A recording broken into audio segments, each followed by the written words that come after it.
Ինչպես հայտնի է, աղիքային վարակներն ունեն իրենց սեզոնայնությունը։ Այն ավելի ակտիվ է ամռան եւ աշնան ամիսներին։ Վանաձորի բժշկական կենտրոնի ինֆեկցիոն բաժանմունքից տեղեկացնում են. այս տարի աղիքային վարակների առանձնակի ակտիվացում չկա։ Անցած տարվա նույն ժամանակահատվածում ունեցել են 320 բուժառու, այս տարի 298-ն է։ Հիվանդությունները ըստ ստատիստիկայի ավելացում չունենք։ Ունենք մեծ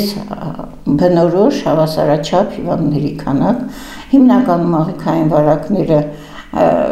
պայմանական պաթոգեն եւ սալմոնելոզներ են, որոնք պայմանավորված են բնակչության ակտիվ մասնակցության եւ փոքր երեխաների մոտ առավել եւս մրգերի, բանջարեղենի օգտագործման հետ բնորոշ սեզոնին։ Ծանր ինֆեկցիայով տառապող հիվանդներ չունենք, միջին ծանրության եւ լավացման շրջանում են։ Առավոտյան ունեցել ենք 15 հիվանդ, որոշ դոզգրումներ ունեցել ենք եւ ընդունվել են 2 հիվանդ։ Աղիքային վարակների աղբյուր կարող են հանդիսանալ մրգի, բանջարեղենի օգտագործումից առաջ առատ հոսող ջրով չլվանալը։ Պարտադիր է լվանալ նույնիսկ այն միրգ բանջարեղենը, որոնք ուտելուց առաջ կեղևազրկվում են՝ բանան, ձմերուկ, սեղ եւ այլն։ Եվ ամենակարևորը հետևեն ձեռքերի հիգիենային։ Հաճախ ասում են մեր բաղչի սալոններ, մեր բաղչի ելակներ, այդպիսի բաներ չլինեն, մեր բաղչինը նույնպես փոշոտվում է։ Բոլոր մրգերը առատ ջրով հոսող ջրի տակ լվանան, չէ որ սա նաև կեղտոտ ձեռքերի հիվանդություն է։ Հետևել ձեռքերի հիգիենային, այսինքն շատ հաճախակի լվացվել։ Անկախ նրանից դուք ինչ եք ձեռք տալիս, որտեղ եք հաճախակի օրվա ընթացքում լվացվեք,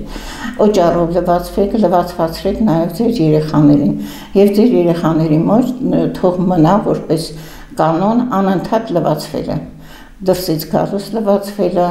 տանը խաղալիքներով խաղալուց հետո լվացվելը, առավել եւս եթե սեփական տան են եւ հողի բակի հետ գործ ունեն։ Մյուսը կարևոր մասը, որ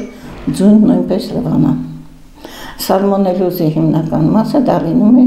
այն, որ ձուն առանց լվանալու ջարդում են, կոտրում են։ Աղիքային վարակների առաջին ախտանիշը ինքնազգացողության վատացումն է, լինում են գլխացավեր, սրտխառնոց, փսխումներ, որովայնի շրջանում ցավեր, ջերմության բարձրացում եւ փորլուծություն։ Փոքրիկ Մերին ու Անահիտը ստանալով համապատասխան բուժում բժիշկների հոգատարության շնորհիվ արդեն իրենց լավ են զգում։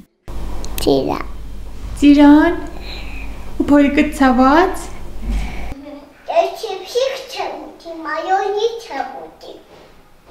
Ինչի։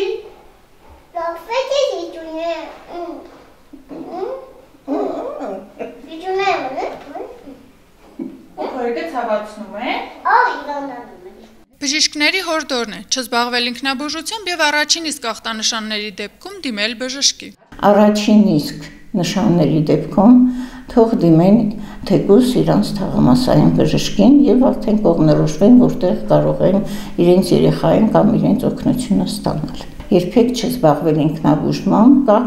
դեղատներում ասում են այստեղը ասեցին լավա։ Նման կարգախոսով երբեք չշարժվել։ Աղիքային վարակների համար առավել խոցելի են մանկահասակ, 2-ից 12 տարեկանները, մեծահասակներ եւ քրոնիկական հիվանդություն ունեցող անձինք։ Սակայն հիվանդությունը չի շրջանցում նաև թիրախային խմբից դուրս, կեղտոտ ձեռքերի հիվանդության անվտանգության կանոնները չպահպանող անձանց։ Աշխեն Սուքիասյան, Հայկ Վարդանյան, Թղթապանակ։